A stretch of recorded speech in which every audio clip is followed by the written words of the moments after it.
What's happening, gang? Back live in the Secret Stash. Coming in hot, by the way. Coming in hot, a little guitar riff right there. Engineer Steve. Appreciate you, brother. I can't believe he plays the guitar live back then. I know, so it's wild. Awesome. It's wild. He's got he's like one of those street performers, like one hand on the guitar, you know, the foot's on like the Beck, the tambourine. You said Beck. Yeah, I don't know where that came from. Getting tribal up in here, gang. Secret Stash, Nate. You never know what you're going to get on State of the Market Union. Tracking down all the national stats, crystallizing them, sprinkling some consciousness on them, and getting a better idea as to where we belong locally right now, either potentially as a buyer or potentially as a seller, or someone who's got their hand raised right now looking for some money somewhere to either go buy one or refinance the one you got.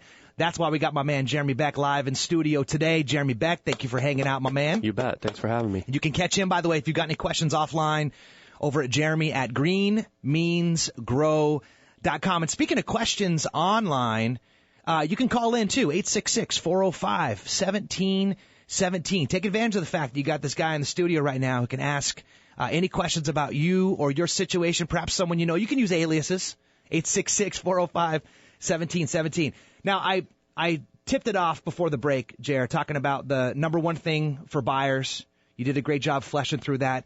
The number one thing for sellers right now kind of plays back into that theme that we were riffing on about education, about understanding exactly what's going on right now. A lot of people who are polled think that things are kind of like flat or maybe even chilling out a little bit, okay?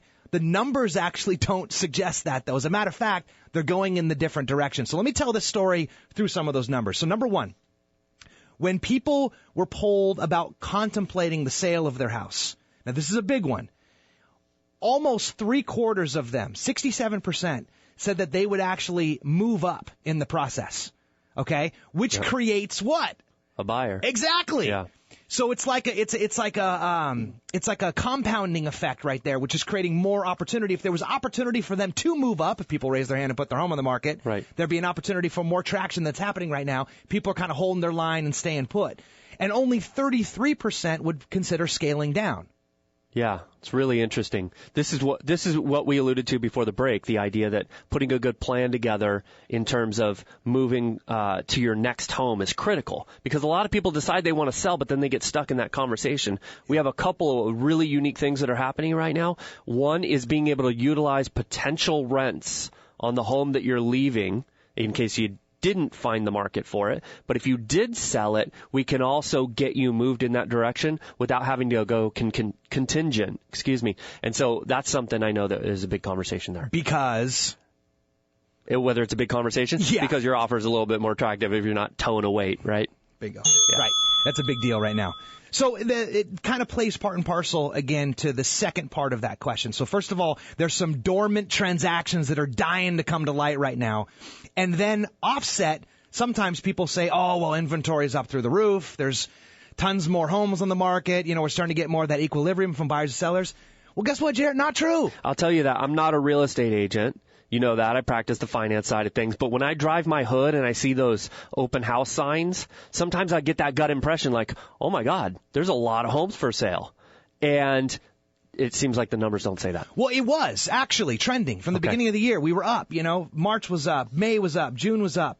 But then July literally fell right on its proverbial face. Down almost 5% from July. And August wasn't much better. Everybody talks about making that sprint before school season. Oh, not the case. August was down almost 2% as well. Wow. So here's where that rubber meets that road, is if you don't have a lot of inventory and you still have a lot of buyers out there that are excited to put their name on something, you get low days on market. So California, again, leading the union, that our entire state, now you know San Diego's going to be atop this list, right? One of the three major metropolitan areas here in the state. The entire state, days on market, less than 30 days. That's crazy, considering there's huge chunks of space in this state that are certainly not moving like wildfire. Right. So if you've got available buyers out there that are even maybe more qualified than they were even the month before, with more money out there, more access to liquidity, and then you've got inventory that is not meeting their demand, the second that one pops up, it's going to create what? Yeah. A little feeding frenzy, right? A little negotiation fever. That's why these things aren't parked on the market for long, which, come on, everybody would agree. That's the worst thing that a seller has to endure, is just this, like, endless saga. Oh my God. Showing your home. Yeah. Trying to keep it clean. Open house after open house, living in a hermetically sealed chamber. Well, not necessarily the case. And I would love to take an opportunity. If you're in that spot right now and you're thinking about getting some information about where you belong in this market, one of the things that we're most proud of at the Greenhouse Group is our average days on market. Yep. And it's not because we've got this secret cauldron of boiling bubble stuff that we feed to people, right? It's because of what you do before you list the property. And that's the reason why our average days on market is actually averaging 7 days. That's crazy. So, sellers, if you're interested out there in knowing how you can only have your home on the market for a week on average, I'd love to talk to you more about how we do that and what our secret sauce, you might say, is to get you there. So, now here's again some more confounding, I'll say, proof of this point. 53% of owners don't realize that the number of homes for sale on the market is actually lower. So that's not that crazy. Half of people maybe quite aren't up to the most 2 months recent stats. Sure. But 94% of potential sellers believe that listing inventory has not recently decreased. So almost everybody is basically got some form of rose-colored goggles on. That's nuts. Yeah. Imagine that you want to sell something and you're not realizing that the opportunity is upon you. Yeah, and speaking of opportunity, there's a lot more opportunity than they even believe. 80% of people think that credit scores are holding people back. 76% of people polled think that stricter lending requirements I hear that all the time. Are holding it's people nuts. back. I mean, you just spent an entire segment talking about how that's not the case, and it's going in the opposite direction. In the opposite direction. Absolutely. And then 68% of people think that they're trapped in their current mortgage. I don't know, man. I mean, we did a show last month and we said almost everybody's back up to pre-bust levels. Yeah, there's going to be a couple people that are still underwater, but... Yeah, San Diego. Yeah, I don't know if that's... Not a lot of people that I revisit who bought even in the absolute worst time you could aren't back where they need to be. So it's obvious. I mean, education is the essential element right now for homeowners, for sellers. Would you not agree? Yeah. I mean, the stage, you could say, nationally even, but definitely locally, is set for owners to raise their hand and get connected with real estate professionals that they trust. And by the way, trust is an interesting element to that, right? So you want to make sure that you either get a great referral from someone you trust, right? Or at least that you get a chance to go online and maybe check out some peer reviews from a trusted site so that you don't get saddled with a hack. Right. You know, God forbid. I mean, truthfully, the numbers right now are speaking volumes about this being the time to do something before maybe you get too fraught down or pulled down into the mire of the holiday season or what we call the New Year's hangover. The numbers are incredibly strong right now. The money's never been more available. You just got to get your hands on some essential information. And I'll say something about that. More and more, I'm having realtors call me asking me to double check the work of the mortgage person that their buyer has, because when times are crazy, when there's a lot of loan transaction, a lot of people jump into the market that just don't know what they're doing, or maybe they're not seasoned, or maybe they don't have good oversight. And so checking people's reputation is critical before working with them, because I see a lot of people get out there thinking they're making good, solid offers, and it turns out they're just not qualified like they think they are because the person that they were working with didn't do their due diligence. So it's important that you do early on, making sure you're working with someone you can trust. You know, the thing which is interesting in San Diego County is that there's very little new build possibilities. And our stock of inventory is actually, I mean, relatively speaking, it's aged. I mean, a large majority of our inventory was built before 1970, before they even had Title 24 out running around, right?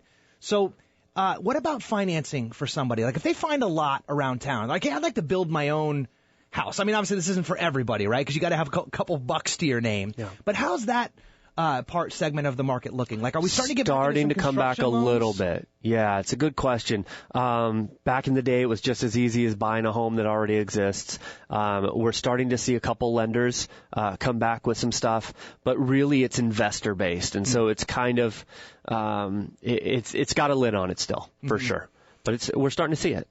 So give me a little morsel to feed on there. So let's say I'm in that spot. Maybe I got my eye on a lot. or maybe I actually already own a lot, or someone that I know owns a lot, and I can work something out with them. Like, how would that process look right now? Is it available to people? So typically what you would do is either you'd acquire the lot on your own through cash or whatever because it's not as expensive, and then you would somehow finance the construction part of the process. And those are usually short-term, high-risk, higher interest rate loans. And then when the property is done, you convert them to a standard financing. Okay. Some of the construction loan processes allow you to acquire the land and the money for the build at the same time. You end up with worse terms because, of course, it's a higher risk at that point as well. Are you seeing a lot of, we mentioned like loosening of the purse strings in some of the more conventional financing stuff. Are you starting to see more like outside of the box lending options kind of coming available for folks like construction loans? Interesting. So we call that private money, right? Or, investor-based money. So these are people who are deciding to lend their money even though it's not backed by Fannie or Freddie. Okay. And so what we're seeing is they have their own parameters, they have their own decision-making processes, so it's kind of bank to bank. And what we do is we surround ourselves with a number of those different types of lenders so we can kind of shop an individual scenario and make sure we put them with the right lender. How would somebody maybe get in touch with you if that was something that they were interested in? Well, my direct line is 858-863-0262. My email is jeremy@greenmeansgrow.com.